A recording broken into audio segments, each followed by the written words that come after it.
अध्यक्ष महोदय, मी अर्थसंकल्प तर सादर करणारच आहे, परंतु सन्माननीय भास्कररावांनी एक मुद्दा इथे उपस्थित केला आहे. मी देखील कालपासून पेपरला किंवा टीव्हीला काही बघतो.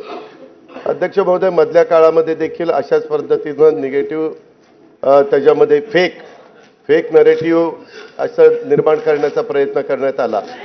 मी पण आज राज्याचा 10व्यांदा अर्थसंकल्प सादर करत आहे. त्याच्यावर अध्यक्ष महोदय, मलाही ह्या गोष्टीचा थोडा बहुत अनुभव आहे. जनतेचा पाठिंबा होता, सभागृहाचा पाठिंबा होता, म्हणूनच मी ते करू शकलो. हे मी कदापि विसरू शकत नाही.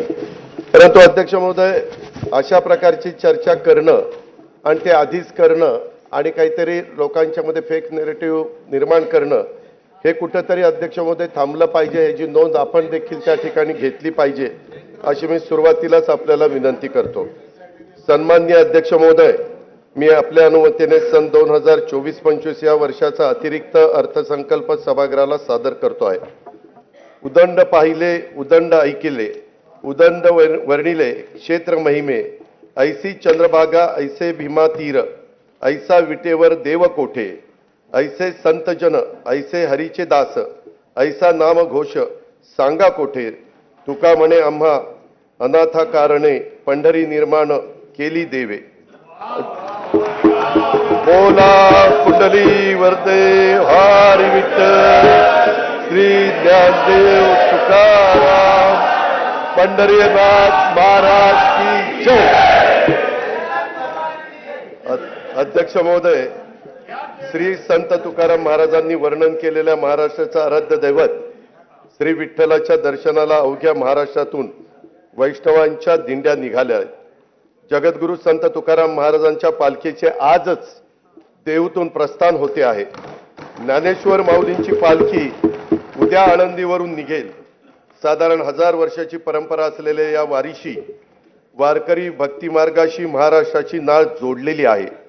याची जाणीव या सरकारला आहे.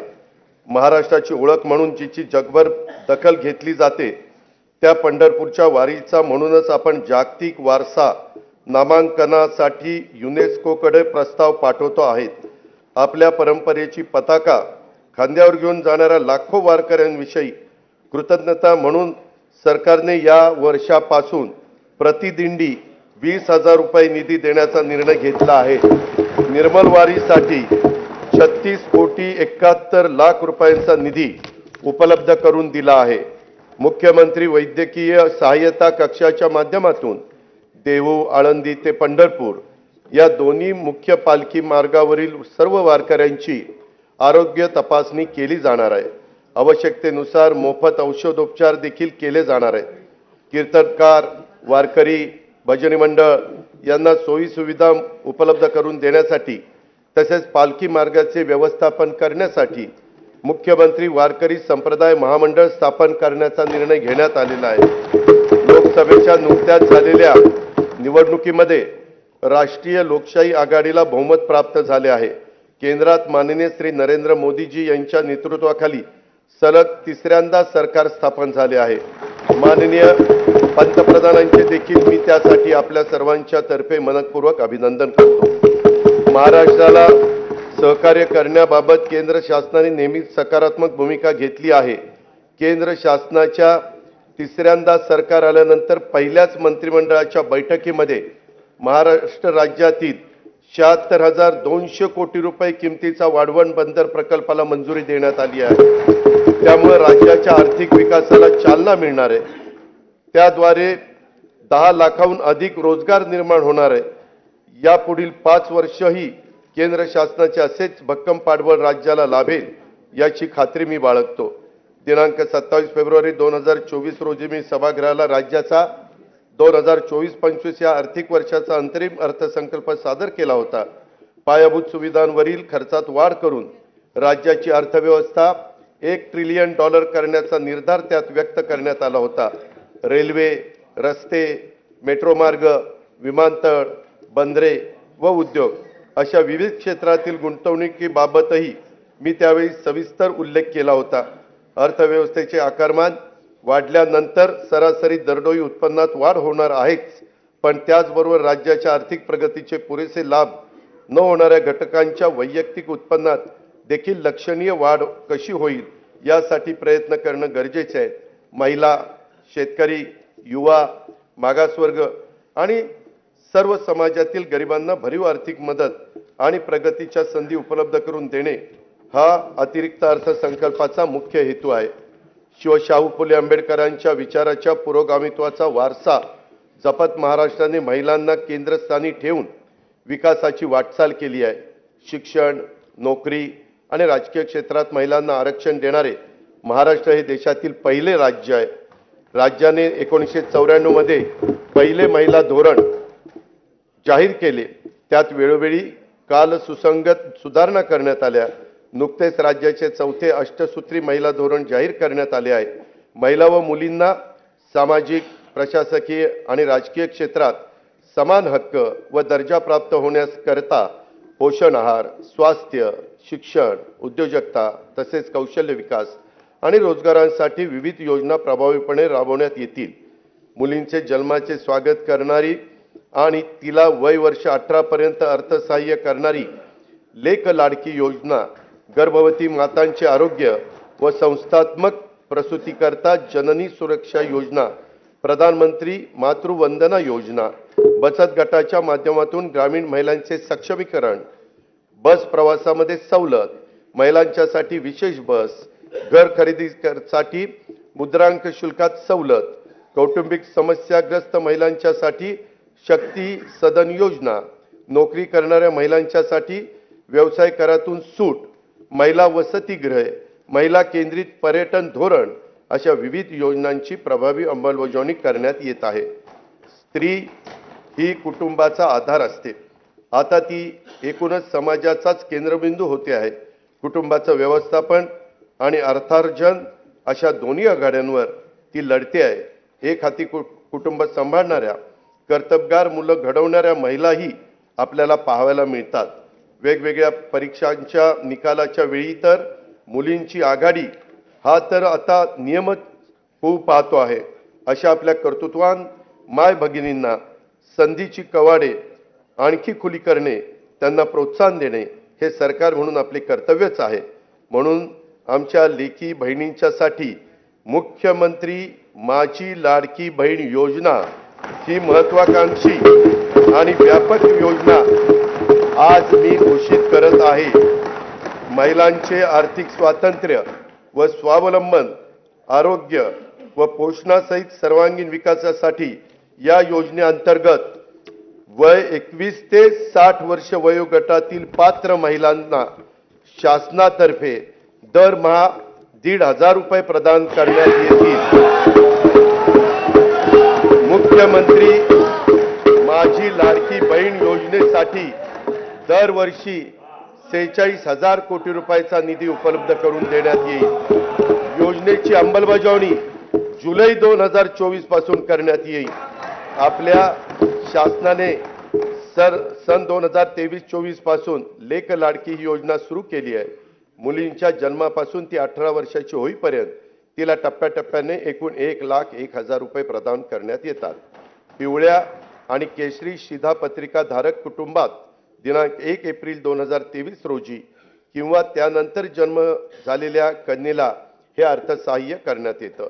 दिनांक 1 मे 2024 नंतर जन्माला आलेल्या व्यक्तींच्या नावाची नोंद शासकीय दस्तऐवजांच्या मध्ये त्यांचं नाव, नंतर आईचं नाव, नंतर वडिलांचं नाव आणि नंतर आडनाव या क्रमाने करण्याचं बंधनकारक देखील करण्यात आलेलं आहे।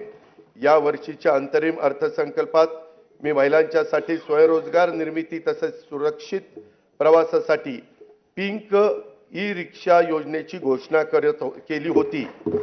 योजनेच्या पहिल्या टप्प्यात राज्यातील 17 शहरात 10,000 महिलांना रिक्षा खरेदीसाठी अर्थसहाय्य करण्यात येईल। या योजनेच्या करता 80 कोटी रुपयांचा निधी उपलब्ध करून देण्यात येईल। शुभमंगल सामूहिक नोंदणीकृत विवाह योजनेत लाभार्थी मुलींना देण्यात येणारे अनुदान पहिलं 10,000 रुपये होतं, आता ते 10,000 रुपयावरून 25,000 रुपये करण्यात आले आहे।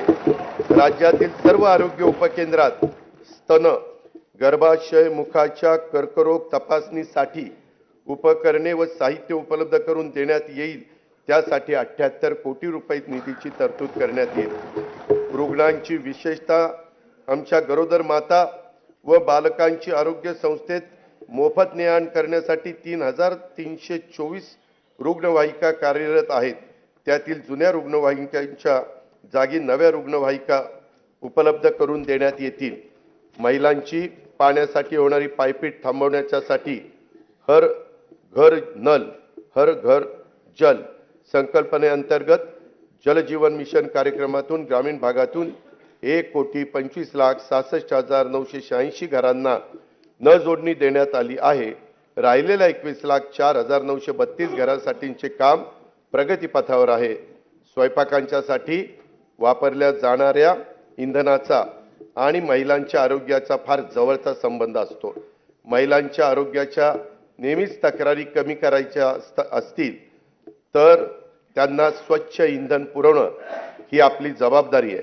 LPG गॅसचा वापर त्या दृष्टीने सर्वात सुरक्षित असल्याने या इंधनाचा वापर वाढवला पाहिजे।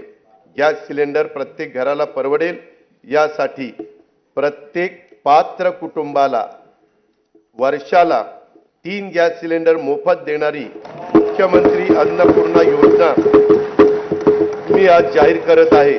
ही योजना पर्यावरण संरक्षणाला सहाय्यभूत ठरेल आणि 52,16,412 लाभार्थी कुटुंबांना या योजनेचा लाभ देण्यात येईल।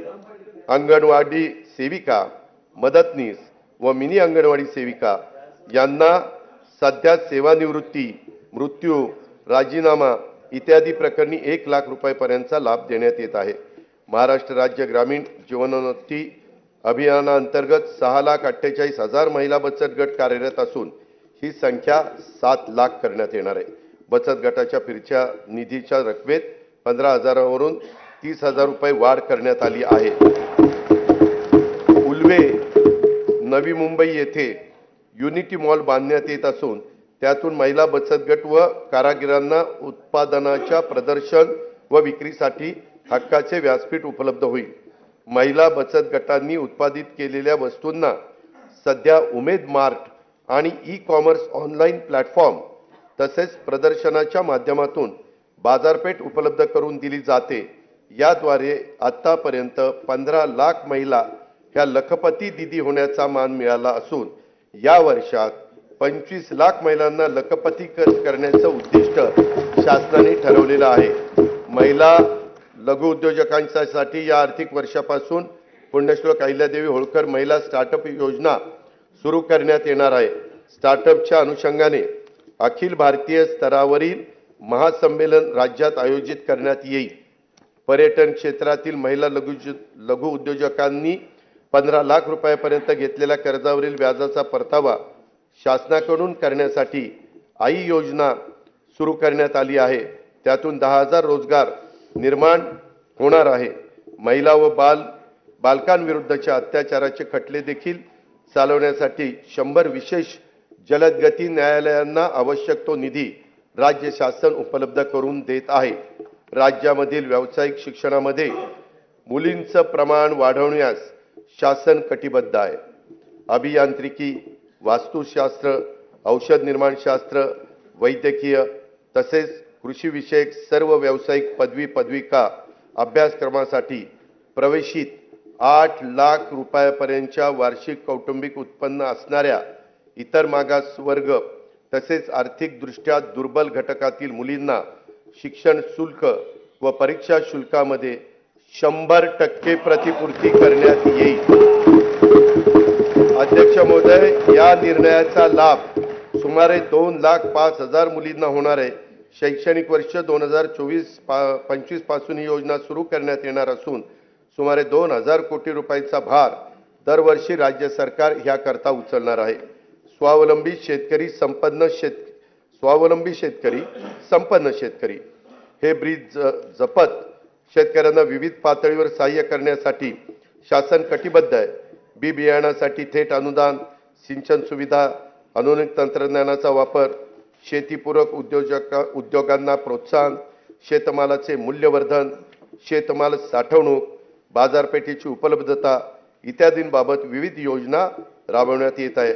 शासनाने सन 2023-24 या आर्थिक वर्षापासून शेतकऱ्यांना आर्थिक सहाय्य करण्यासाठी नमो शेतकरी महासन्मान निधी, 1 रुपयात पीक विमा, गोपीनाथ मुंडे शेतकरी सुरक्षा सानुग्रह अनुदान अशा विविध योजना सुरू केलेल्या आहेत। शेती आणि संबंधित क्षेत्राच्या ठळक तरतुदीकडे मी आता सभागृहाचं लक्ष वेधित आहे। नैसर्गिक आपत्तीमुळे झालेल्या शेती पिकांच्या नुकसानापोटी शेतकऱ्यांना जुलै 2022 पासून 15,245 कोटी 76 लाख रुपयांची मदत करण्यात आलेली आहे। नोव्हेंबर-डिसेंबर 2023 मधील अवकाळी पावसामुळे बाधित झालेल्या 24,47,000 शेतकऱ्यांना आतापर्यंत 2,253 कोटी रुपयांची मदत देण्यात आली आहे। नुकसानीच्या क्षेत्राची मर्यादा 2 ऐवजी यावेळेस 3 हेक्टर करण्यात आली आहे। राज्य आपत्ती प्रतिसाद निधीच्या निकषापेक्षा अधिक दराने ही मदत करण्यात आली आहे। खरीप हंगाम 2023 करता राज्यातील 40 तालुक्यांमध्ये दुष्काळ तर 1021 महसूल मंडळामध्ये दुष्काळ सदृश परिस्थिती जाहीर करण्यात आली असून तिथे विविध सवलती लागू करण्यात आल्या आहेत। नुकसानीचे पंचनामे जलद व पारदर्शक होण्याकरता नागपूर विभागामध्ये घेतली गेलेली ई पंचनामा प्रणालीची चाचणी यशस्वी झाल्याने ही प्रणाली आता संपूर्ण राज्यामध्ये लागू करण्यात येणार आहे। नमो शेतकरी महासन्मान निधी योजनेअंतर्गत आज तागायत एकूण 92,43,000 शेतकरी कुटुंबांना 5,318 कोटी 47 लाख रुपयाचं अनुदान देण्यात आलेलं आहे। 1 रुपयात पीक विमा योजनेअंतर्गत 59,57,000 शेतकऱ्यांना 3,504 कोटी 66 लाख रुपयाची रक्कम आजपर्यंत अदा करण्यात आलेली आहे। गोपीनाथ मुंडे शेतकरी अपघात सुरक्षा सानुग्रह अनुदान योजनेअंतर्गत 2,694 शेतकरी कुटुंबांना 52 कोटी 82 लाख रुपयांचे अनुदान वाटप करण्यात आलेले आहे। महात्मा ज्योतिराव फुले शेतकरी कर्जमुक्ती योजनेअंतर्गत पीक कर्जाची नियमित परतफेड करणाऱ्या 14,33,000 शेतकऱ्यांना प्रोत्साहनपर रक्कम 5,190 कोटी रुपये अदा करण्यात आलेली आहे। उर्वरित रकमेचे वाटप देखील त्वरित त्या ठिकाणी देण्यात येईल। नानाजी देशमुख कृषी संजीवनी प्रकल्पाच्या पहिल्या टप्प्यात विदर्भ आणि मराठवाड्यातील 16 जिल्ह्यांच्यासाठी 5,469 कोटी रुपयांच्या विविध योजना यशस्वीपणे पूर्ण करण्यात आल्या आहेत। या प्रकल्पाचा 6,000 कोटी रुपये किमतीचा दुसरा टप्पा 21 जिल्ह्यांमध्ये राबवण्यात येणार आहे। माननीय बाळासाहेब ठाकरे कृषी व्यवसाय व ग्रामीण परिवर्तन प्रकल्पाअंतर्गत 1,561 कोटी 64 लाख रुपये किमतीच्या 767 उपप्रकल्पांना मंजुरी देण्यात आली आहे। त्याचा लाभ सुमारे 9 लाख शेतकऱ्यांना होणार आहे। विदर्भ आणि मराठवाड्यातील 14 विपत्तीग्रस्त जिल्ह्यातील केशरी शिधापत्रिका धारक शेतकऱ्यांना अन्नधान्याऐवजी दरमहा रोख रक्कम अदा करण्यात येते। मे 2024 पर्यंत या पद्धतीने 11,85,000 लाभार्थींना 113 कोटी 36 लाख रुपये अदा करण्यात आले आहेत। राष्ट्रीय कृषी विकास योजना आणि राज्य पुरस्कृत कृषी यांत्रिकीकरण योजनेतून गेल्या 3 वर्षात 2,14,000 शेतकऱ्यांना ट्रॅक्टर आणि पॉवर टिलर आदी यांत्रिकी शेती उपकरणांच्या खरेदीसाठी 1,239 कोटी रुपयाचं अनुदान देण्यात आलेलं आहे। शेतमालाच्या स्थानिक पातळीवर साठवणुकीसाठी गाव तेथे गोदाम ही योजना राबवण्यात येणार आहे। या योजनेत पहिल्या टप्प्यात 100 नवीन गोदामांचे बांधकाम तसेच अस्तित्वातील गोदामांची दुरुस्ती केली जाणार आहे। कापूस, सोयाबीन तसेच अन्य तेलबियांच्या उत्पादकतेमध्ये वाढ आणि मूल्य साखळी विकासासाठी विशेष कृती योजना राबवण्यात येत आहे। या योजनेसाठी सन 2024-25 मध्ये 341 कोटी रुपयाचा निधी उपलब्ध करून देण्यात येत आहे। आधारभूत किमतीनुसार खरीप व रब्बी हंगामातील कडधान्य व तेलबियांच्या नाफेड मार्फत खरेदीसाठी 100 कोटी रुपयाचा फिरता निधी स्थापन करण्यात येईल। कापूस व सोयाबीन पिकांच्या राज्याच्या शेती उत्पन्नामध्ये मोठा वाटा आहे। मागील वर्षी आंतरराष्ट्रीय घडामोडी व अन्य कारणामुळे झालेल्या किमतीतील घसरणीमुळे शेतकऱ्यांना नुकसान सोसावं लागलं। शेतकऱ्यांना दिलासा देण्यासाठी खरीप पणन हंगाम 23-24 मध्ये कापूस व सोयाबीन उत्पादक शेतकऱ्यांना 2 हेक्टर प्रमाणे हेक्टरच्या मर्यादेत प्रति हेक्टरी 5,000 रुपयाचं अर्थसहाय्य देण्याची घोषणा मी करीत आहे। अध्यक्ष महोदय, ही घोषणा खरं तर निर्णय कॅबिनेटनी मागच घेतला होता, परंतु 3च दिवसात आचारसंहिता लागली, त्यामुळे नंतर आम्हाला त्याचे जे काही वितरण करायचं होतं ते करता आलेलं नव्हतं। आता आम्ही पुन्हा हे आचारसंहिता संपल्यावर हे 5,000 रुपयाचं अर्थसहाय्य देणं हे कापूस सोयाबीन शेतकऱ्यांच्या करता तो निर्णय सरकारने घेतलेला आहे। कांदा उत्पादक शेतकऱ्यांना अर्थसहाय्य करण्यासाठी सन 2023-24 या वित्तीय वर्षात 350 रुपये प्रति क्विंटल प्रमाणे 151,66,00,000 रुपये अनुदान देण्यात आलं आहे। कांदा आणि कापसाच्या हमीभावाने खरेदी करण्यासाठी प्रत्येकी 200 कोटी रुपयाचा फिरता निधी निर्माण करण्यात येत आहे। खरीप पणन हंगाम 2023-24 मध्ये 6 लाख धान उत्पादक शेतकऱ्यांना प्रति हेक्टरी 20,000 रुपयाप्रमाणे 1,350 कोटी रुपये प्रोत्साहन रक्कम प्रदान करण्यात आली आहे। शासकीय नवीन दुग्ध व्यवसाय उद्योजकता प्रकल्प सुरू करणार आहे।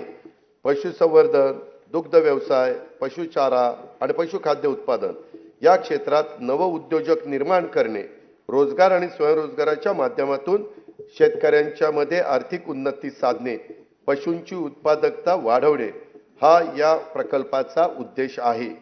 नोंदणीकृत 2,93,000 गायींचे दूध उत्पादकांना प्रति लिटर 5 रुपये प्रमाणे 223,83,00,000 रुपये अनुदान वितरित करण्यात आले आहे।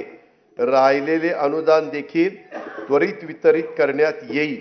तसेच गायीचे दूध उत्पादक शेतकऱ्यांना आधार देण्यासाठी 1 जुलैपासून प्रति लिटर 5 रुपयाप्रमाणे अनुदान देण्याची योजना 1 जुलै 2024 पासून पुढे चालू ठेवण्यात येईल असेही मी जाहीर करत आहे।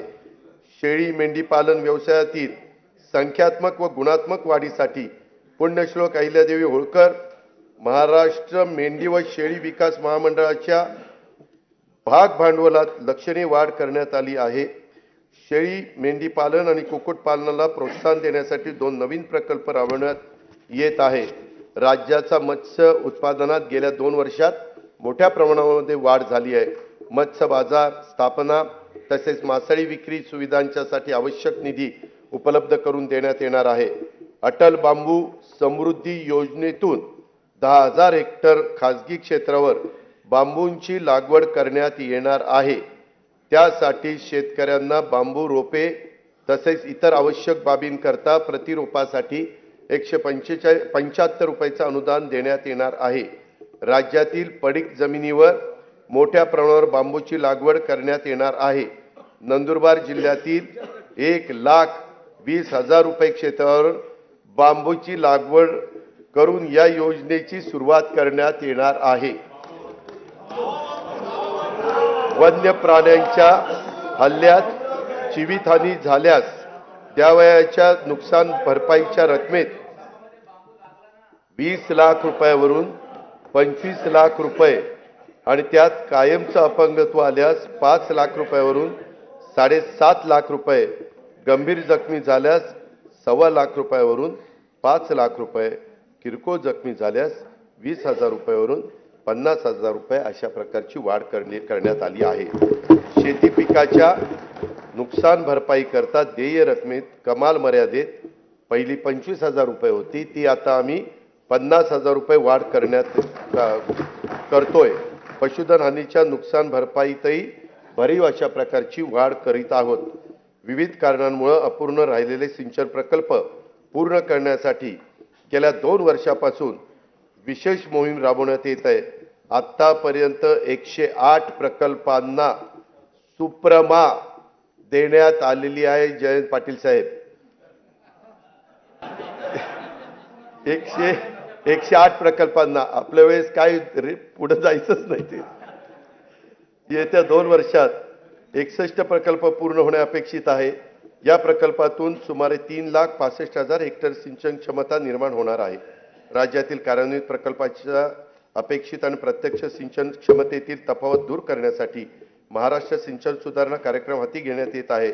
या कार्यक्रमातून 155 प्रकल्पांच्या कालवे वितरण प्रणालीची सुधारणा करण्यात येणार आहे। येत्या 3 वर्षात त्यामुळे सुमारे 4,28,000 हेक्टर वाढीव क्षेत्राला प्रत्यक्ष सिंचनाचा लाभ होणार आहे। अध्यक्ष महोदय, विविध अपूर्ण सिंचन प्रकल्प पूर्ण करणे तसंच प्रकल्पाच्या वितरण प्रणालीतील सुधारणांच्यासाठी नाबार्डकडनं 15,000 कोटी रुपयाचं दीर्घ मुदतीचं अर्थसहाय्य मंजूर झालेलं आहे। ते आपण केव्हाही उचलू शकतो आणि हे प्रकल्प मार्गी लावू शकतो। उपसा सिंचन योजनांना वापरल्या जाणाऱ्या विजेचा खर्च कमी करणं तसंच शाश्वत वीज पुरवठ्यासाठी म्हैसाळ जिल्हा सांगली तसेच येथे पथदर्शी सौर ऊर्जा प्रकल्प राबवण्यात येणार आहे। या प्रकल्पाची अंदाजित किंमत 1,594 कोटी रुपये असून त्याचा लाभ सांगली आणि सोलापूर जिल्ह्यातील सुमारे 75,000 शेतकरी कुटुंबांना होणार आहे। स्वच्छ व हरित ऊर्जेचे ध्येय साध्य करण्यासाठी सर्व शासकीय उपसा जलसिंचन योजना सौर ऊर्जीकरण करण्यात येणार आहे। त्यामध्ये जनाई, शिरसाई, पुरंदर या उपसा सिंचन योजनांचाही समावेश आहे। या योजनांच्यासाठी 4,200 कोटी रुपयाचा खर्च अपेक्षित आहे। विदर्भातील नागपूर, वर्धा, अमरावती, यवतमाळ, अकोला, बुलढाणा या जिल्ह्यातील 3,71,277 हेक्टर क्षेत्रात सिंचनाचा लाभ देण्यासाठी वैनगंगा नळगंगा नदीजोड प्रकल्पाद्वारे गोसीखुर्द प्रकल्पातून 62.57 टीएमसी पाणी वळवण्याचे नियोजन आहे। कोल्हापूर आणि सांगली जिल्ह्यातील पुरामुळे होणारी जीवित वैविध्यहानी टाळावी आणि अतिरिक्त पाणी दुष्काळग्रस्त भागात वळवता यावे यासाठी जागतिक बँकेच्या सहाय्याने 3,200 कोटी रुपये किमतीचा महाराष्ट्राचा प्रतिसादक्षम विकास कार्यक्रम राबवण्यात येणार आहे। जलयुक्त शिवार अभियान 2 अंतर्गत मार्च 2024 अखेर 49,651 कामे पूर्ण झाली असून यावर्षी 650 कोटी रुपयांचा निधीची तरतूद करण्यात आली आहे। गाळ मुक्त धरण, गाळ युक्त शिवार योजनेअंतर्गत राज्यातील एकूण 338 जलाशयातून गाळ काढण्याचं काम सुरू आहे। लोकसहभागाच्या आतापर्यंत 83,39,39,818 घनमीटर गाळ काढण्यात आला आहे। शेतकऱ्यांना दिवसा अखंडित वीज पुरवठा करण्यासाठी कृषी वाहिन्यांचे विलगीकरण आणि सौर ऊर्जाकरण करण्याचा 15,000 कोटी रुपयाचा प्रकल्प हाती घेण्यात आला आहे। शेतकऱ्यांना मोफत वीज उपलब्ध व्हावी, मोफत, यासाठी मागेल त्याला सौर ऊर्जा पंप या योजनेच्या करता 8,50,000 शेतकऱ्यांना सौर ऊर्जा पंप उपलब्ध करून देण्याचे मी जाहीर करीत आहे। अध्यक्ष महोदय, तूफानों में संभलना जानते हैं, अंधेरों को बदलना जानते हैं, चिरागों का कोई मजहब नहीं है, ये हर महफिल में जलना जानते हैं। माननीय पंतप्रधान नरेंद्र मोदी यांच्या नेतृत्वाखाली सरकारच्या दूरदर्शी धोरणामुळे 2047 पर्यंत भारत विकसित देश म्हणून उदयाला येईल। भारत ही जगातील 3री मोठी अर्थव्यवस्था होण्याच्या वाटेवर आहे। अर्थव्यवस्थेच्या या वाढीमध्ये तरुण उद्योजकांचा वाटा मोठा असणार आहे। युवा वर्गाला अधिक सक्षम, कुशल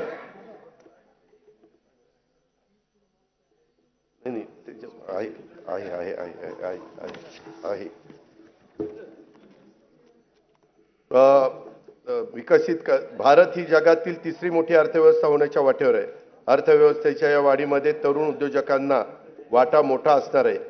युवा वर्गाला अधिक सक्षम व कुशल आणि तंत्रस्नेही करण्यासाठी कौशल्य उद्योजकता विकासाच्या तसेच आर्थिक पाठबळ देण्याबाबत योजना सुरू आहेत। त्या अधिक परिणामकारक राबवण्याचा तसेच नवीन योजना सुरू करण्याचा शासनाचा मानस आहे। मी आता युवा वर्गासाठीच्या योजनांच्याकडे सभागृहाचं लक्ष वेधतो। राज्यातील विविध शैक्षणिक संस्थांच्या मधून दरवर्षी 11 लाख विद्यार्थी पदविका, पदवी, पदव्युत्तर परीक्षा उत्तीर्ण होतात। प्रमाणपत्र व अल्प मुदतीत अभ्यासक्रम पूर्ण करणाऱ्या विद्यार्थ्यांची संख्या देखील मोठी असते.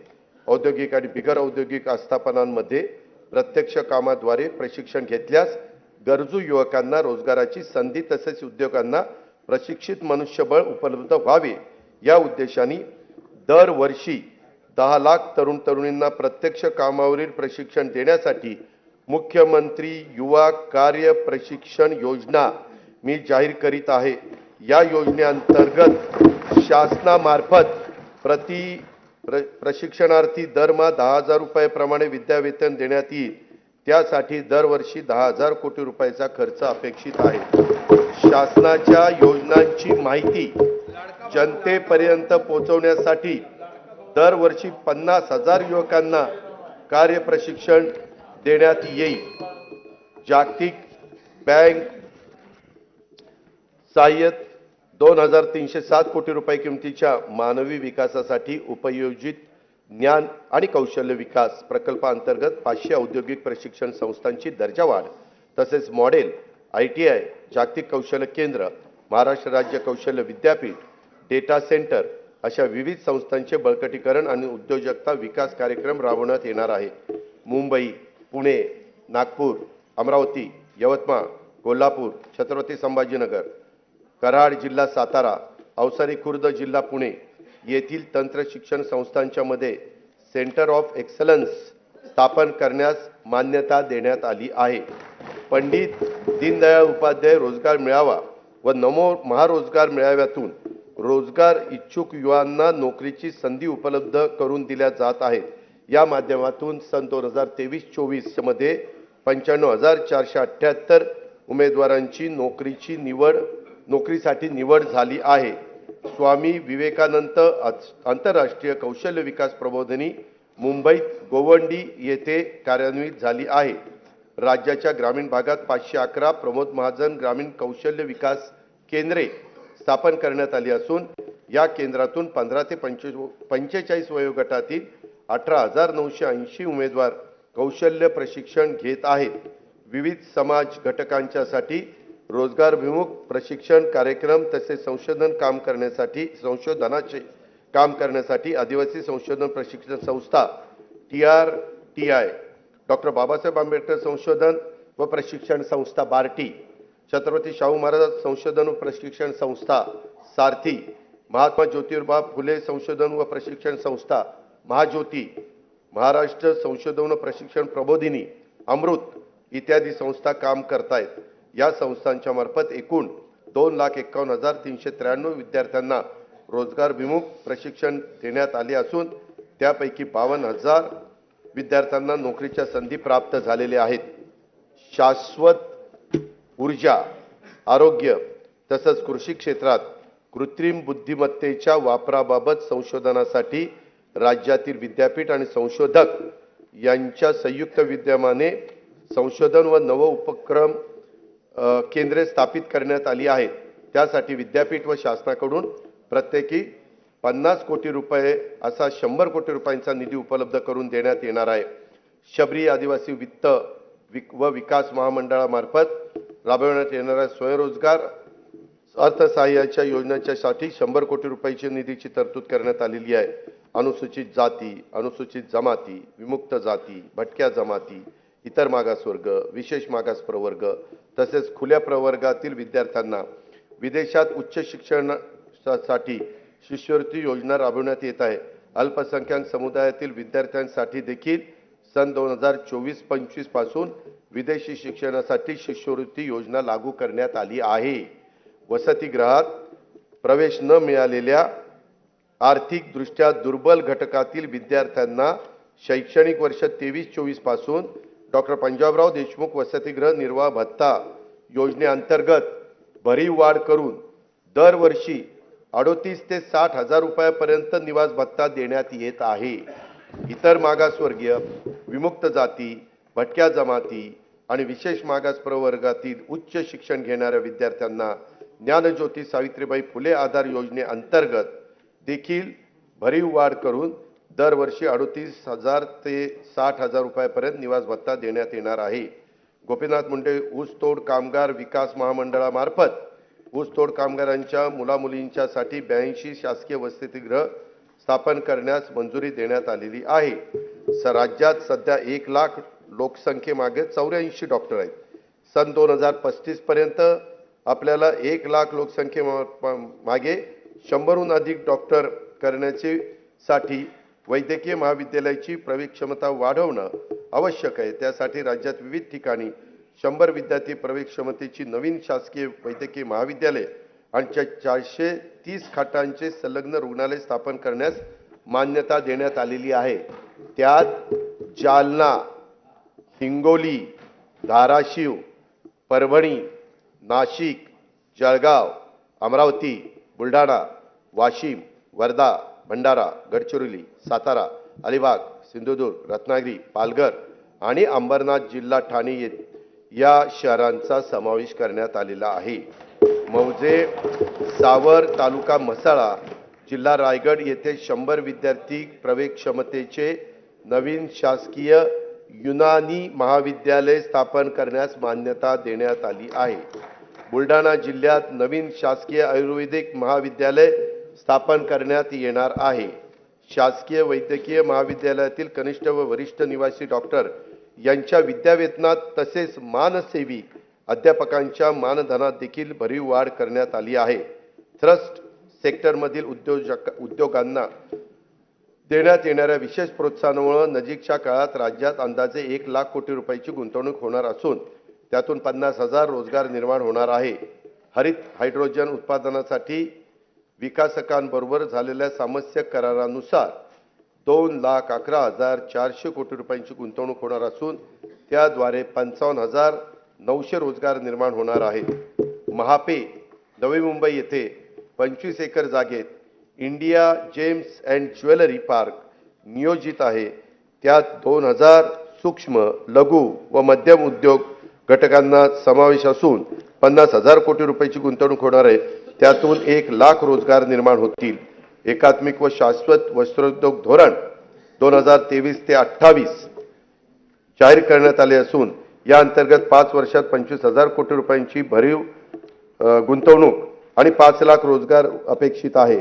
कॅप्टिव्ह मार्केट योजनेमुळे सूतगिरणी, यंत्रमाग, प्रोसेसिंग, पॅकिंग तसेच वाहतूक क्षेत्रात मोठ्या प्रमाणावर रोजगार निर्माण होणार आहे। खाजगी गुंतवणूक वाढवण्यासाठी लघु वस्त्रोद्योग संकुले तसेच टेक्निकल टेक्सटाईल पार्क उभारण्याचे शासनाने ठरवलेले आहे। सिंधुदुर्ग जिल्ह्यात आंतरराष्ट्रीय दर्जाचे स्कुबा डायव्हिंग केंद्र सुरू करण्यात येणार असून बुडीत जहाजावरील प्रवाळाचे दर्शन हे त्यांचे विशेष आकर्षण असेल। या प्रकल्पासाठी 20 कोटी रुपये खर्च अपेक्षित आहे। त्यातून 800 ते 1000 स्थानिकांना रोजगार उपलब्ध होईल। अध्यक्ष महोदय, हयात लेके चलो, कायनात लेके चलो, चलो तो सारे जमाने को साथ लेकर चलो। दारिद्र्य निर्मूलन आणि जनतेचे राहणीमान उंचावण्यासाठी शासन अरे कधीतरी समाधान माना। आहे पुढे आहे, जनतेचे राहणीमान उंचावण्यासाठी शासन कटिबद्ध असून विविध योजनांच्या माध्यमातून अविरतपणे सामाजिक विकासाचे प्रयत्न सुरू आहेत। अनुसूचित जाती उपाययोजनेखाली शाळा, आश्रमशाळा, विद्यार्थ्यांकरता वसतिगृह, शिष्यवृत्ती, आरोग्य सेवा, रोजगार इत्यादी करता विविध योजना राबवण्यात येतात। आदिवासी विकास उपाय योजनेअंतर्गत बालकांच्या पोषणामध्ये वाढ करण्यासाठी भारतरत्न डॉक्टर APJ अब्दुल कलाम अमृत आहार योजना, शासकीय आश्रमशाळांमध्ये विज्ञान केंद्राची उभारणी करण्यासाठी नमो आदिवासी स्मार्ट शाळा अभियान, वसतिगृहात प्रवेश न मिळालेल्या विद्यार्थ्यांना उच्च शिक्षणासाठी पंडित दीनदयाळ उपाध्याय स्वयं योजना, वस्त्यांना पायाभूत सुविधा उपलब्ध करून देण्यासाठी ठक्कर बाप्पा आदिवासी विकास योजना आदी योजनांच्या माध्यमातून पुरेसा निधी उपलब्ध करून देण्यात येत आहे। इतर मागासवर्ग, विमुक्त जाती, भटक्या जमाती, विशेष मागास प्रवर्गातील घटकांना उन्नती करता विविध योजना राबवण्यात येतात। या प्रवर्गातील विद्यार्थ्यांच्या करता आश्रमशाळा, ऊसतोड कामगारांच्या मुलांच्यासाठी आश्रमशाळा, विद्यानिकेतन, धनगर समाजासाठीच्या विविध योजना, क्रांती ज्योती सावित्रीबाई फुले शिष्यवृत्ती योजना, डॉक्टर पंजाबराव देशमुख वसतिगृह योजना, तांडा वस्ती मुक्त वसाहत योजना इत्यादी योजनांच्या माध्यमातून पुरेसा निधी उपलब्ध करून देण्यात येत आहे. राज्यातील सर्व बौद्ध, जैन, शीख, पारसी, ख्रिश्चन व मुस्लिम या अल्पसंख्याक समुदायातील घटकांच्या विकासाकरता हे सरकार वचनबद्ध आहे. सामाजिक व आर्थिक दृष्ट्या दुर्बल घटकांच्यासाठी असलेल्या योजना परिणामकारक राबवणे, नवीन योजना, विशेष योजना आखणे आणि त्यासाठी पुरेसा आर्थिक तरतूद करणे या धोरणातून सर्व स्वरूपातील सार्वत्रिक दारिद्र्य नाहीसे करणे हे शाश्वत विकास ध्येय साध्य करण्याचा आमचा निश्चय आहे. त्या दृष्टीने महत्त्वाच्या योजना मी सभागृहावर सादर करीत आहे. संजय गांधी निराधार योजना आणि श्रावणबाळ सेवा राज्य निवृत्ती योजनेतून आर्थिक दुर्बल घटकातील निराधार, विधवा आणि दिव्यांग वृद्ध नागरिकांना दरमहा अर्थसहाय्य देण्यात येते. या अर्थसहाय्यात 1,000 रुपयावरून 1,500 रुपये अशी वाढ करण्यात आली आहे. सन 2023-24 मध्ये 45,60,000 लाभार्थींना या योजनेतून 7,145 कोटी रुपयांचं वाटप देखील करण्यात आलं आहे. महिला आर्थिक विकास महामंडळ, महाराष्ट्र राज्य इतर मागासवर्ग वित्त विकास महामंडळ, वसंतराव नाईक विमुक्त जाती व भटक्या जमाती विकास महामंडळ, महात्मा फुले मागासवर्गीय विकास महामंडळ, साहित्यरत्न लोकशाहीर अण्णाभाऊ साठे विकास महामंडळ, संत रोहिदास चर्मोद्योग व चर्मकार विकास महामंडळ, शबरी आदिवासी वित्त विकास महामंडळ, महाराष्ट्र राज्य सरकारी आदिवासी विकास महामंडळ, पुण्यश्लोक अहिल्यादेवी महाराष्ट्र मेंढी व शेळी विकास महामंडळ, अण्णासाहेब पाटील आर्थिक विकास महामंडळ, शामराव पेजे आर्थिक विकास महामंडळ, संत शिरोमणी गोरोबा काका महाराष्ट्र माती कला मंडळ, महाराष्ट्र राज्य ऑटो रिक्षा व टॅक्सी चालक मालक कल्याणकारी महामंडळ, मौलाना आझाद अल्पसंख्याक आर्थिक विकास महामंडळ अशा विविध महामंडळाच्या माध्यमातून विविध समाज घटकांना उन्नतीकरता योजना राबवण्यात येत आहे. वसंतराव नाईक विमुक्त जाती व भटक्या जमाती विकास महामंडळांतर्गत राजे उमाजी नाईक आर्थिक विकास महामंडळ आणि पैलवान कैलासवासी मारुती चव्हाण वडार आर्थिक विकास महामंडळ नव्याने निर्माण करण्यात आलेले आहे. महाराष्ट्र राज्य इतर मागासवर्गीय वित्त विकास महामंडळांतर्गत संत काशीबा गुरव युवा आर्थिक विकास महामंडळ, जगज्योती महात्मा बसवेश्वर आर्थिक विकास महामंडळ, संत सेनाजी महाराज केश शिल्पी महामंडळ नव्याने निर्माण करण्यात आलेले आहे. पानपिंपरी आणि मुसळीचे उत्पादन करणाऱ्या बारीक समाजाच्या आर्थिक, सामाजिक आणि शैक्षणिक विकासासाठी संत श्री रूपलाल महाराज आर्थिक विकास महामंडळाची स्थापना करण्यात येणार आहे. नव्याने निर्माण करण्यात आलेल्या तसेच कार्यरत महामंडळाच्या निधीची पुरेशी तरतूद त्या ठिकाणी करण्यात येईल. 15 डिसेंबर 2022 पासून दिव्यांग कल्याण विभागाचे कामकाज सुरू झाले आहे. दिव्यांगांच्यासाठी शिक्षण, क्रीडा, कौशल्य विकास, प्रशिक्षण, रोजगार, उद्योग क्षेत्रातील विविध योजना राबवून त्यांना स्वावलंबी व सक्षम बनवण्याचे उद्दिष्ट आहे. दिव्यांग व्यक्तीचे स्वतःचे हक्काचे घर व्हावे यासाठी धर्मवीर आनंद दिघे घरकुल योजना राबवण्यात येणार असून पहिल्या टप्प्यात 34,400 घरकुलं बांधण्याचे प्रस्तावित आहे. दिव्यांग व्यक्तींना दैनंदिन वापरासाठी इलेक्ट्रिक वाहनांचे वाटप करण्यात येत आहे. राज्याने याच वर्षी तृतीयपंथीयांचं बाबतचं आपले धोरण जाहीर केलं आहे. शासन आणि सार्वजनिक प्राधिकरणाकडून होणाऱ्या भरती प्रक्रियेमध्ये तसेच सर्व शासकीय योजनांच्या मध्ये स्त्री पुरुषांबरोबरच तृतीयपंथी हा लिंग पर्याय उपलब्ध करून देण्यात आला आहे. त्यामुळे तृतीयपंथी समुदायाला राज्य शासनाच्या योजनांचा लाभ घेणे आता सुलभ होणार आहे. धनगर समाजाच्या शैक्षणिक व सामाजिक उपक्रमासाठी खारघर नवी मुंबई येथे 4,000 चौरस मीटरचा भूखंड उपलब्ध करून देण्यात आलेला आहे. महाराष्ट्र घरेलू कामगार कल्याण महामंडळामार्फत नोंदणीकृत घरेलू कामगारांच्यासाठी विविध कल्याणकारी योजना राबवण्यात येत आहे. मौलाना आझाद अल्पसंख्याक आर्थिक विकास महामंडळ राबवण्यात येणाऱ्या योजनांच्या करता अधिक निधी उपलब्ध करून देण्यासाठी कर्जावरील शासन हमीची मर्यादा 30 कोटीवरून 500 कोटी रुपये करण्यात आली आहे. महात्मा ज्योतिराव फुले जन आरोग्य योजना राज्यातील सर्व कुटुंबांना लागू करण्यात आली आहे. आरोग्य विमा संरक्षणाची रक्कम प्रति कुटुंब 1,50,000 वरून आता 5 लाख रुपये करण्यात आली आहे। आतापर्यंत 1,000 रुग्णालयामध्ये उपचाराची सोय होती, त्याच्यात आता 900 रुग्णालयांची भर पडणार असून योजनेअंतर्गत 1,356 प्रकारचे उपचार उपलब्ध झाले आहेत।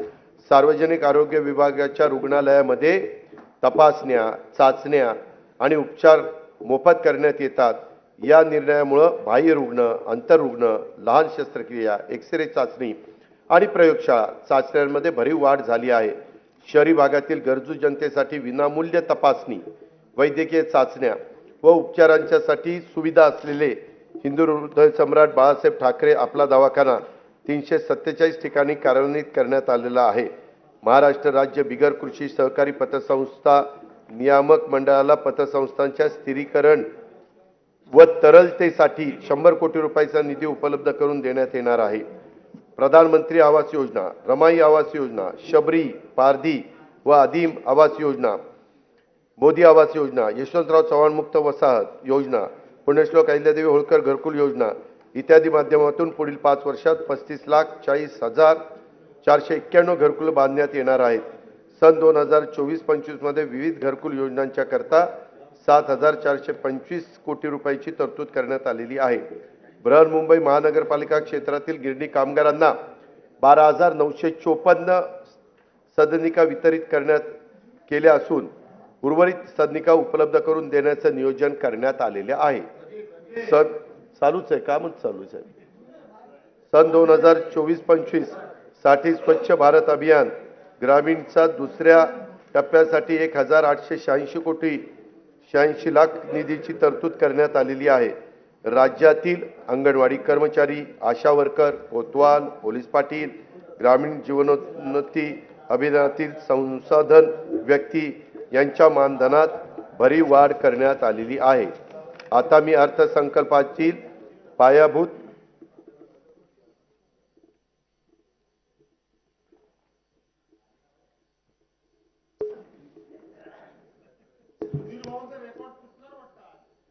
सध्या महाराष्ट्र राज्यात एकूण 47.41 लाख म्हणजे 47,41,000 शेतीपंप ग्राहक असून त्यांचा वीज वापर हा 39,247 दशलक्ष युनिट एवढा असून त्या वीज वापराची किंमत एकूण 33,046 कोटी इतकी आहे। शासनाकडून दरवर्षी शेतीपंप ग्राहकांना 6,984 कोटी रुपये एवढी सबसिडी आणि रुपये 9,500 कोटी क्रॉस सबसिडीच्या माध्यमातून थेट मदत दिली जाते। महाराष्ट्र राज्यात शेतकऱ्यांना दिवसा वीज देण्याच्या करता कृषी क्षेत्राच्या सौर ऊर्जीकरणाचा मोठा प्रकल्प मुख्यमंत्री सौर कृषी वाहिनी योजना 2 राबवण्यात येत आहे। सदर योजनेअंतर्गत 9,200 मेगावॉट क्षमतेचे विकेंद्रीकृत सौर ऊर्जा प्रकल्प हाती घेण्यात आलेले आहेत। या सर्व प्रकल्पांची अंमलबजावणीसाठी कालावधी 18 महिने असून मार्च 2024 पासून ऑक्टोबर 2025 पर्यंत हे प्रकल्प पूर्ण होणार आहेत। ह्याच्याकरता जेवढी जमीन लागणार होती ती सगळी जमीन प्राजक्त सरकारकडेच उपलब्ध झाली आणि ती आपण हँडओव्हर देखील त्या ठिकाणी केली। त्याच्यामध्ये राज्यातील 46,06,000 शेतीपंप धारक हे एवढे शेतकरी हे 7.5 हॉर्सपॉवर पर्यंत मोटार चालवतात, म्हणजे 1 हॉर्सपॉवर पासून 3, 5, 7.5 पर्यंत आणि त्याच्यावरचे पण काही 10, 15, 20 असे आहेतच। ते सगळे 3 लाख आहेत, परंतु हे 44,06,000 आहेत। यांचा पूर्णपणे वीज माफीचा निर्णय राज्य सरकारने घेतलेला आहे। त्यासाठी राज्य सरकारवर जेवढा भार शासनावर पडणार आहे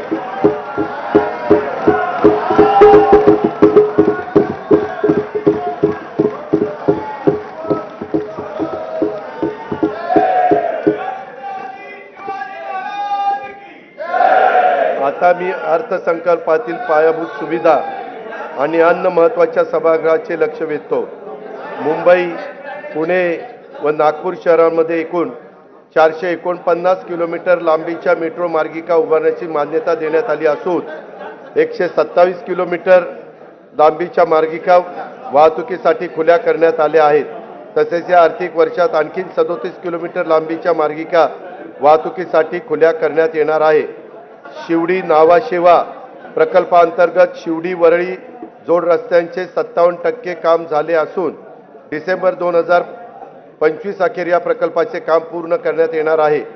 बाळकूम येथे गायमुख या नियोजित ठाणे किनारी मार्गाची लांबी 13.45 किलोमीटर असून सुमारे 3,364 कोटी रुपये किमतीचे हे काम मे 2028 पर्यंत पूर्ण होणे अपेक्षित आहे. स्वराज्य रक्षक छत्रपती संभाजी महाराज मुंबई किनारी मार्गाचे बहुतांशी काम पूर्ण झाले असून दोन्ही मार्गिका अंशतः खुल्या करण्यात आल्या आहेत. प्रधानमंत्री ग्राम सडक योजनेच्या तिसऱ्या टप्प्यात सुमारे 6,500 किलोमीटर लांबीच्या रस्ते सुधारण्याचं उद्दिष्ट आहे. सद्यस्थितीत 2,303 किलोमीटर लांबीच्या रस्त्याचे काम पूर्ण झाले असून उर्वरित कामे प्रगतीपथावर आहेत. मुख्यमंत्री ग्राम सडक योजनेच्या तिसऱ्या टप्प्यात 23,000 किलोमीटर लांबीचे रस्त्यांची कामे आगामी 3 वर्षात पूर्ण करण्याचं येणार आहेत. भगवान बिरसा मुंडा जोड रस्ते योजनेसाठी 1,400 कोटी रुपयाचा तरतूद करण्यात आलेली आहे. संत सेवालाल महाराज जोड रस्ता योजना तसेच यशवंतराव होळकर जोड रस्ते योजनेची अंमलबजावणी लवकरच सुरू करण्यात येत आहे. परिवहन सेवेमध्ये सुधारणा तसेच हवेतील प्रदूषण कमी करण्यासाठी 19 महानगरपालिकांमध्ये PME बस सेवा योजना राबवण्यात येणार आहे. इलेक्ट्रिक बसेस उपलब्ध करणे, बस आगारे आणि विद्युत पायाभूत सुविधा उभारणी आदी बाबींचा या योजनेमध्ये समावेश आहे. अग्निशमन सेवाचा विस्तार आणि आधुनिकीकरण करण्यासाठी 615 कोटी रुपयाची योजना राबवण्यात येणार आहे. ही योजना ड वर्ग महानगरपालिका, सर्व नगर परिषदा व नगरपंचायतीमध्ये राबवण्यात येईल. धर्मादाय आयुक्तांच्या अधिपत्याखाली कार्यालयाचा मुंबई, नंदुरबार, नांदेड, वर्धा, अमरावती, कोल्हापूर येथील इमारतींच्या बांधकामासाठी अस्तित्वातील इमारतींचे नूतनीकरण करण्यासाठी 125 कोटी रुपयाचा निधी उपलब्ध करून दिला जाणार आहे. माननीय बाळासाहेब ठाकरे स्मृती मातोश्री ग्रामपंचायत बांधणी योजनेअंतर्गत 2,567 ग्रामपंचायत कार्यालयाच्या बांधकामांना मान्यता देण्यात आली आहे. शिवकालीन 12 किल्ल्यांना जागतिक वारसा नामांकन प्राप्त व्हावे म्हणून युनेस्कोकडे प्रस्ताव पाठवण्यात आला आहे. कोकणातील कातळ शिल्पे, पंढरपूर वारी, दहीहंडी उत्सव आणि गणेशोत्सव याबाबतचे देखील प्रस्ताव पाठवण्यात येणार आहेत. शासनाकडून रायगड किल्ल्यावर शिवराज्याभिषेक सोहळा दरवर्षी साजरा करण्याचं ठरवले असून त्याचा आवश्यक तो निधी शासन उपलब्ध करून देणार आहे. वेंगुर्ला जिल्हा सिंधुदुर्ग येथे 66 कोटी रुपयाचे अंदाजित किमतीचा आंतरराष्ट्रीय दर्जाचा पाणबुडी प्रकल्प विकसित करण्यात येणार आहे. सातारा जिल्ह्यातील पश्चिम घाट परिसरातील पर्यटन स्थळाच्या विकासासाठी 381 कोटी 56 लाख रुपये किमतीचा एकात्मिक पर्यटन विकास आराखडा करण्यात आला आहे. या अंतर्गत श्री क्षेत्र महाबळेश्वर विकास, प्रतापगड किल्ला जतन व संवर्धन, सह्याद्री व्याघ्र पर्यटन आणि कोयना हेळवाक वनक्षेत्राअंतर्गत जलपर्यटनाचा समावेश आहे. पावसाळ्यात कल्याण नगर मार्गावरील माळशेज घाटाला भेट देणाऱ्या पर्यटकांची संख्या मोठी आहे. या घाटात सर्व सोयीयुक्त अत्याधुनिक व्ह्यूइंग गॅलरी उभारण्यात येईल. नागपूर जिल्ह्यातील रामटेक हे प्रभू रामचंद्राच्या पदस्पर्शाने पावन झालेले तीर्थक्षेत्र रामटेक विकास आराखड्यासाठी पहिल्या टप्प्यात 150 कोटी रुपयाच्या कामांना मान्यता देण्यात आली असून ही कामे प्रगतीपथावर आहे. आता दुसऱ्या टप्प्यातील 211 कोटी रुपयाची कामे देखील हाती घेण्यात येणार आहेत. आध्यात्मिक गुरु तथा समाजसुधारक बाबा जुमदेवजी यांना पावड दौना तालुका मौदा जिल्हा नागपूर येथील स्मारकासाठी 77 कोटी रुपये रकमेचा विकास आराखडा तयार करण्यात येणार आहे. संत ज्ञानेश्वर महाराजांची अजरामर ज्ञानेश्वरीची जिथे रचना केली त्या नेवासा येथील मंदिर परिसराचा देखील विकास आराखडा तयार करण्यात येणार आहे. कोल्हापूर शहरातील राजाराम तलावाकाठी अत्याधुनिक आंतरराष्ट्रीय कन्व्हेन्शन सेंटर उभारण्यात येईल. त्याचा प्लॅन फार सुंदर केला आहे, तो तिथं आपण उभारणार आहोत. बीजे शासकीय वैद्यकीय महाविद्यालय पुणे येथे बहुउद्देशीय सभागृह उभारण्याकरता तसेच किसान शिक्षण प्रसारक मंडळ बोरगाव काळे तालुका जिल्हा लातूर या शैक्षणिक संस्थेला सुवर्ण महोत्सवी निमित्त भौतिक व शैक्षणिक सुविधांच्यासाठी विकास करण्यासाठी आवश्यक निधी उपलब्ध करून देण्यात येईल। छत्रपती संभाजी महाराजांच्या पदस्पर्शाने पावन झालेल्या शिराळा जिल्हा सांगली येथे त्यांचे स्मारक उभारण्यात येईल। श्री संत रूपलाल महाराजांचे समाधीस्थळ असलेले अंजनगाव सुरजी जिल्हा अमरावती येथे त्यांचे स्मारक उभारण्यात येणार आहे। आदिवासी कलांचे प्रदर्शन वृद्धी आणि कलाकारांना प्रोत्साहन देण्यासाठी हदगड तालुका सुरगाणा जिल्हा नाशिक येथे कलादालन स्थापन करण्यात येणार आहे। मुंबईतील साहित्यरत्न लोकशाहीर अण्णाभाऊ साठे संशोधन व प्रशिक्षण संस्थेचे 305 कोटी रुपयाच्या आराखड्याला मान्यता देण्यात आलेली आहे। जिल्हास्तर संस्थापक क्षमता वाढवून विकासाला चालना देण्यासाठी महास्ट्राईड हा 2232 कोटी रुपये किमतीचा प्रकल्प जागतिक बँकेच्या सहाय्याने राबवण्यात येणार आहे। भारतातील शेती मुख्यतः पावसावर अवलंबून आहे याची आपल्याला जाणीव आहे। मात्र गेल्या काही वर्षात झालेल्या जागतिक वातावरणातील बदलांमुळे मोसमी हवामान तीव्र बदल होत असून त्याचे दुष्परिणाम शेतकऱ्यांना भोगावे लागत आहे। अशा अडचणीत आलेल्या राज्यातील शेतकरी बांधवांना मदतीची गरज आहे। त्यासाठी त्यांना दिलासा देण्यासाठी मुख्यमंत्री बळीराजा वीज सवलत योजना जी मी आता सांगितली ती आपण देतोय। त्याचं नाव आहे मुख्यमंत्री बळीराजा वीज सवलत योजना आणि त्याच्यामध्ये आपण जवळपास ह्या सगळ्या कामाच्या करता मोफत वीज 7.5 हॉर्सपावर पर्यंत देतोय म्हणून 14,761 कोटी रुपयाचं अनुदान स्वरूपात उपलब्ध करून देणार आहे। या अर्थसंकल्पातील विविध समाज घटकांच्यासाठी महत्त्वाकांक्षी नवीन योजना घोषित केल्या आहेत। राज्यातील सर्व योजनांचे लाभ लाभार्थ्यांच्यापर्यंत थेट पोहोचावेत यासाठी योजनांचे मूल्यमापन करून त्याचं सुसूत्रीकरण करण्यासाठी उच्चस्तरीय समिती देखील स्थापन करण्याचं ठरवण्यात आलेलं आहे। त्याच्यामुळे तिथं निधीची कुठली कमतरता कमी पडणार नाही। सन 2024-25 मध्ये जिल्हा वार्षिक योजनेअंतर्गत देखील 18,165 कोटी रुपयाचा नियतव्यय प्रस्तावित करण्यात आला आहे। हा नियतव्यय गेल्या वर्षीच्या तुलनेमध्ये 20% अधिक आहे। वार्षिक योजना 2024-25 मध्ये कार्यक्रम खर्चासाठी 1,92,000 कोटी रुपयाचा नियतव्यय प्रस्तावित करण्यात आला आहे।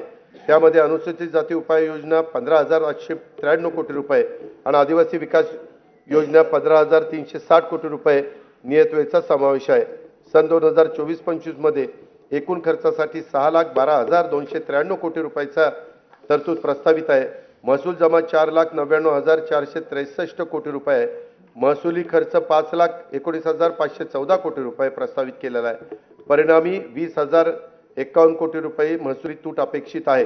राज्याची राजकीय तूट आणि महसुली तूट राजकोषीय उत्तरदायित्व व वित्तीय व्यवस्थापन कायद्याने निश्चित केलेल्या मर्यादेच्या आत ठेवण्यात शासन यशस्वी ठरले आहे। सन 2024-25 ची राजकोषीय तूट 1,10,355 कोटी रुपये आहे। राज्याच्या आर्थिक विकासासाठी आणि समाजातील सर्व घटकांच्या कल्याणासाठी शासन सर्वतोपरी प्रयत्न करेल याची खात्री मी सभागृहाला देतो। आणि आता मी अर्थसंकल्पाचा भाग 2 कडे त्या ठिकाणी वळतो। मी आता अर्थसंकल्पाचा भाग 2 अध्यक्ष महोदय माननीय सभागृहासमोर सादर करीत आहे। सन 2023-24 या आर्थिक वर्षासाठी राज्याच्या स्वतःचा कर महसुलाचा सुधारित अंदाज 3,26,397 कोटी रुपये आहे। सन 2024-25 या आर्थिक वर्षाचा स्वतःच्या कर महसुलाचे अर्थसंकल्पीय उद्दिष्ट 3,43,040 कोटी रुपये इतके एवढे निश्चित करण्यात आले आहे। सर्वसामान्य नागरिकांना तसेच उद्योग व व्यापार केंद्राला दिलासा मिळावा म्हणून राज्यभर पेट्रोल व डिझेल वरील मूल्यवर्धित करात समानता आणण्यासाठी आवश्यकता होती आहे। त्या दृष्टीने बृहन्मुंबई, ठाणे व नवी मुंबई या महानगरपालिका क्षेत्रातील डिझेलवरील सध्याचा कर 24% वरून 21% करण्याचे प्रस्तावित आहे। तसेच पेट्रोलवर 26% वरून तो 25% असा कमी 25% कमी करण्याचा प्रस्ताव आहे। या बदलांमुळं नाही, बृहन्मुंबई, नवी मुंबई आणि ठाणे हे तिथं जास्त होता, त्यांची सारखी तक्रार होती, तेही आता आपण एकसारखी करतोय। या बदलांमुळं ठाणे, बृहन्मुंबई आणि नवी मुंबई या महानगरपालिका क्षेत्रातील पेट्रोलचा दर हा 65 पैसे व डिझेलचा दर अंदाजे 2 रुपये 7 पैसे प्रति लिटर स्वस्त होणार आहे। केंद्रीय सशस्त्र पोलीस दलामध्ये 7 सशस्त्र सेना दल कार्यरत असून त्यापैकी सीमा सुरक्षा दल व केंद्रीय राखीव पोलीस दल यातील सशस्त्र जवानांना व्यवसाय कर भरण्यापासून सूट देण्यात आली आहे। आता उर्वरित 5 दलातील म्हणजेच आसाम रायफल्स, केंद्रीय औद्योगिक सुरक्षा दल, भारत तिबेट सीमा पोलीस दल, राष्ट्रीय सुरक्षा रक्षक व सशस्त्र सीमा दलातील राष्ट्रीय कर्तव्य बजावणाऱ्या सशस्त्र जवानांना व्यवसाय कर भरण्यापासून सूट देण्याबाबत मी प्रस्तावित करीत आहे। याचा लाभ अंदाजे 12,000 जवानांना होणार आहे। नोंदणी झालेल्या दस्तास कमी मुद्रांक शुल्क भरल्याचे निष्पन्न झाल्यास मुद्रांक शुल्काच्या फरकाच्या रकमेवर दस्त निष्पादित केल्याच्या तारखेपासून आकारण्यात येणारी दंडाची रक्कम ही 2% दरमहा होती, ती आता अध्यक्ष महोदय आपण 1% दरमहा करण्याचा निर्णय घेण्यात आलेला आहे। म्हणजे त्याच्यामध्ये 24% वर्षाला होती, ती आता 12% करण्यात आली। बऱ्याच जणांची तशी मागणी होती। मुद्रांक शुल्क परताव्यासाठी ऑनलाईन पद्धतीने अर्ज करता येईल। अर्ज करण्याची कालमर्यादा मुद्रांक खरेदी केल्यापासून 6 महिन्याऐवजी 1 वर्ष करण्यात येईल। वरील प्रस्तावांना सन्माननीय सदस्यांचा पाठिंबा मिळेल असा विश्वास मी इथं व्यक्त करतो। अध्यक्ष महोदय, आतापर्यंत मी या राज्याचा 10 वेळेला जनतेचा अर्थसंकल्प मांडण्याची संधी मला मिळाली। निंदी कोणी मारी, वंदी कोणी पूजा करी, मज हेही नाही तेही नाही, वेगळा दोन्हीपासूनी, या न्यायाने केलेल्या कामाची पावती आहे असं मी मानतो। तुका म्हणे मज घडो त्यांची सेवा, तरी माझ्या दैवा पार नाही, अशी तुकोबारायाच्या भाषेत प्रार्थना करून मी आपली रजा घेतो। जय हिंद, जय महाराष्ट्र।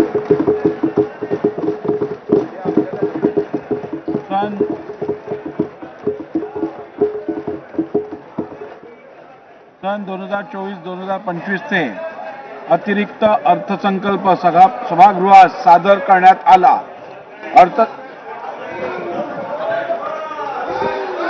सन 2024-2025 चा अतिरिक्त अर्थसंकल्प सभागृहात सादर करण्यात आला।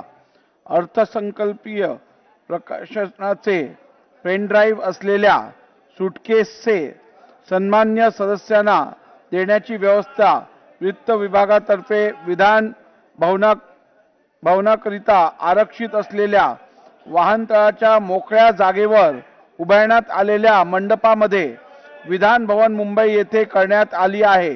सन्मान्य सदस्यांनी वितरणाच्या ठिकाणावरून सदर प्रकाशनाचे पेनड्राईव्ह असलेल्या सूटकेसेस प्राप्त करून घ्याव्यात। तसेच सदर अर्थसंकल्पीय प्रकाशने महाराष्ट्र विधिमंडळाच्या व शासनाच्या संकेतस्थळावरून उपलब्ध करून देण्यात येतील।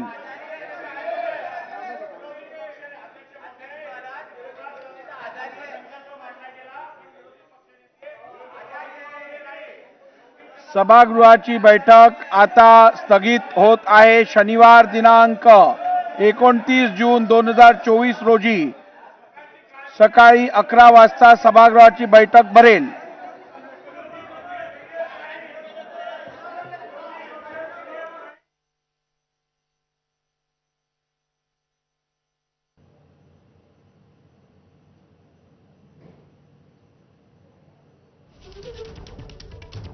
या क्षणाची मोठी बातमी, राज्याचा अर्थसंकल्प सादर करण्यात आलेला आहे आणि अर्थसंकल्प सादर केल्यानंतर कामकाज आता काही काळासाठी स्थगित करण्यात आल्याची घोषणा करण्यात आलेली आहे।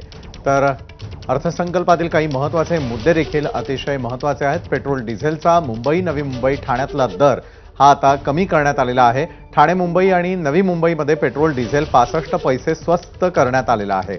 अर्थसंकल्पातील आपण काही महत्त्वाचे मुद्दे यावेळेला आपल्या टेलिव्हिजन स्क्रीनवर पाहतो आहे. त्यापैकी पेट्रोल डिझेलचा मुंबई नवी मुंबई आणि ठाणेकरांसाठी दर कमी करण्यात आलेला आहे. 65 पैसे ते स्वस्त करण्यात आलेला आहे.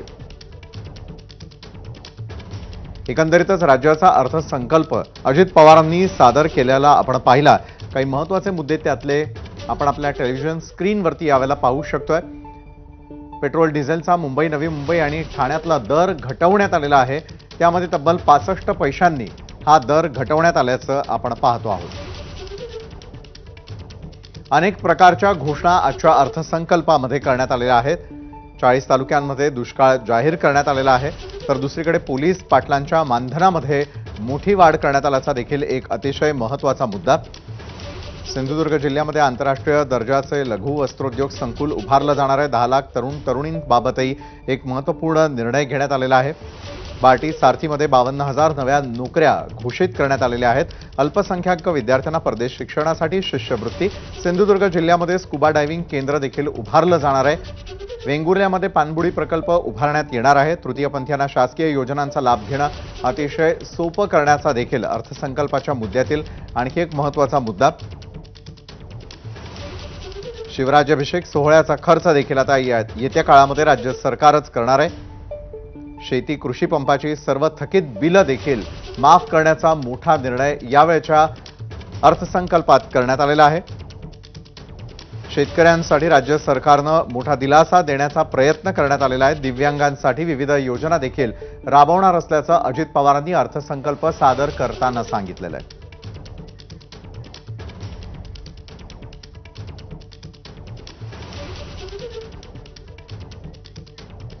महिलांसाठीच्या अतिशय महत्त्वाच्या घोषणांचा समावेशही करण्यात आलेला आहे. मुख्यमंत्री माझी लाडकी बहीण योजना जाहीर. 21 ते 60 वयातील महिलांना दरमहा 1,500 रुपये देणार.